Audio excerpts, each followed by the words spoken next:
बिस्मिल्लाहिर्रहमानिर्रहीम। अस्सलाम वालेकुम। मैं हूँ खाना मानसा शहजादी। स्ट्रीम एजुकेशन में खुश आमदीद। प्यारे बच्चों, हम उर्दू की किताब हर्फ और अल्फाज स्टेप बी पढ़ रहे हैं और आज हम इसका हरूफ तहज्जी आइन पढ़ेंगे। जी मैं सबसे पहले आपको सुनाऊंगी एक बहुत ही दिलचस्प कहानी।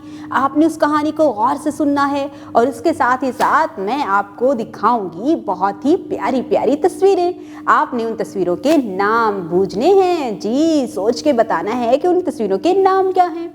इसके बाद हम आइन की आवाज़ भी पहचानेंगे, आइन की आधी शक्ल को भी जानेंगे और हम देखेंगे कि आइन लिखा कैसे जाता है। मैं आपको करवाऊंगी बहुत ही दिलचस्प एक्टिविटीज़। जी स्टीम एक्टिविटीज़। आप लोगों ने उन तमाम एक्टिविटीज़ को बहुत इंजॉय करना है और बहुत कुछ सीखना है और मुझे आपने बताना भी आपने क्या क्या सीखा है। तो क्या शुरू करें? आए चलते हैं अपने सबक की तरफ। मैं सुनाऊंगी अब आपको एक बहुत ही दिलचस्प कहानी।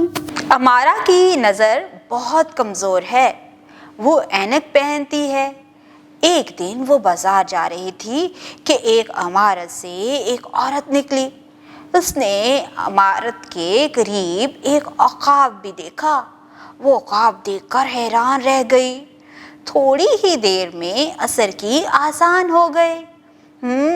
आज हमने अमारा की बहुत ही दिलचस्प कहानी सुनी है।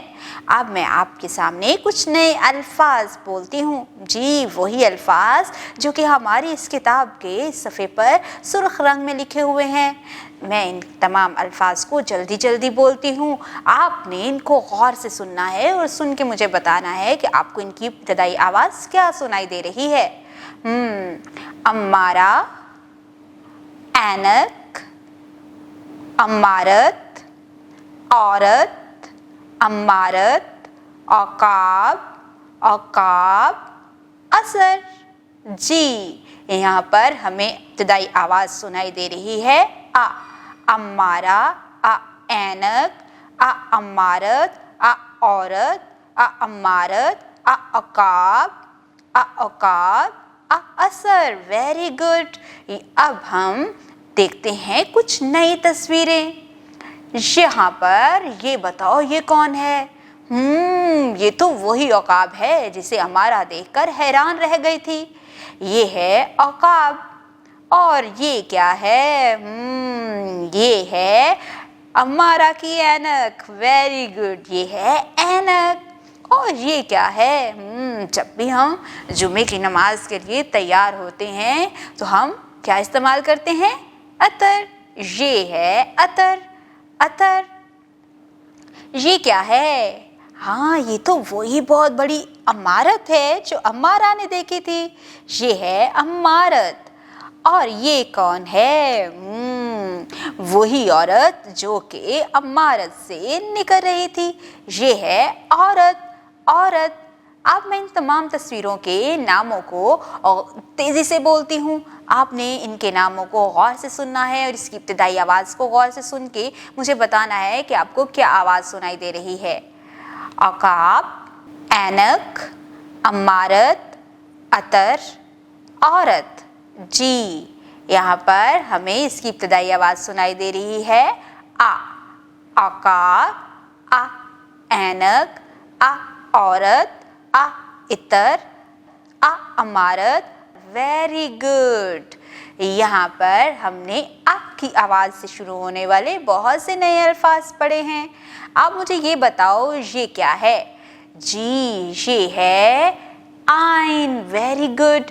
ये आइन की बड़ी शक्ल है। और ये क्या है? नहीं नहीं, ये हमज़ा नहीं, ये भी आइन की आधी शक्ल है। ये है आइन की आधी शक्ल। आइन इसका नाम है और इसकी आवाज़ है आ। आ। अच्छा आप प्यारे बच्चों, यहाँ पर हमने मुकम्मल शक्ल तो देखी। आप देखो ज़रा ये जो तस्वीरें हैं इनके नाम नीचे इनके हिज्जे दिए गए हैं। ज़रा यहाँ पर देखो कि इब्तदाई शक्ल दी गई है या इसकी आधी शक्ल दी गई है। हाँ मुकम्मल शक्ल नहीं बल्कि आधी शक्ल दी गई है। Very good. जब भी हम कोई नया लफ्ज़ लिखते हैं तो हम उसमें हरूफ तहज्जी की आधी इश्काल का इस्तेमाल करते हैं। अब हम कुछ स्टीम एक्टिविटीज़ करते हैं जैसा कि साइंस। तलबा को बताएं कि परिंदों में औकाब की नज़र सबसे तेज़ होती है। टेक्नोलॉजी, बड़ी बड़ी इमारतें जदीद मशीनों के ज़रिए बनाई जाती हैं। इंजीनियरिंग, प्ले डो की मदद से अपने इर्द गिर्द आयन से शुरू होने वाली चीज़ें बनाने में तलबा की रहनुमाई कीजिए। रियाजी, नीचे दी गई तस्वीर में आयन से शुरू होने वाली चीज़ों की गिनती करवाएं। देखा प्यारे बच्चों, आज हमने कितने ही दिलचस्प तरीके से एक बहुत ही दिलचस्प कहानी सुनी है। जी, इस कहानी में बहुत से ऐसे अल्फाज का इस्तेमाल किया गया था जिनकी इब्तदाई आवाज़ आइन से शुरू होती है। इसके साथ ही साथ आपने पूछे जाने वाले हर सवाल का बहुत अच्छे तरीके से जवाब दिया और जो तस्वीरों को मैंने आपके सामने डिस्प्ले किया आपने वो भी बड़ी आसानी से पहचानी और मुझे उनके नाम बताए हैं। हमने आयन की मुकम्मल और आदि शक्ल की पहचान की है और उसको लिखना भी सीखा है। स्टीम एक्टिविटीज़ को आपने बहुत ही अच्छे तरीके से परफॉर्म किया और आपने क्लास वर्क को भी बहुत अच्छे तरीके से मुकम्मल किया है। अब मैं आपको एक्टिविटी बुक से क्लास वर्क दे रही हूँ, आपने इसको मुकम्मल करना है और थोड़ा सा काम मैं आपको होमवर्क के तौर पर दूंगी। आपने वो घर से अच्छे तरीके से करके लेके आना है और अपनी घर वालों को, अपने पेरेंट्स को अपनी डायरी ज़रूर दिखानी है ताकि वो आपकी मदद कर सकें कि आपने होमवर्क को कैसे मुकम्मल करना है। इसके अलावा पूरे दिन की रूटीन भी अपने पेरेंट्स के साथ आपने शेयर करनी है ताकि आप लोग अपने पूरे दिन की रूटीन उनको बताएं और उनको भी पता चले कि मेरा बच्चा कितना अच्छा काम करता है। उम्मीद करती हूँ आपने आज की इस वीडियो से बहुत कुछ सीखा होगा। मज़ीद सीखने और जानने के लिए हमारे साथ रहिएगा। मिलते हैं अगली वीडियो में, तब तक के लिए खुदा हाफिज़।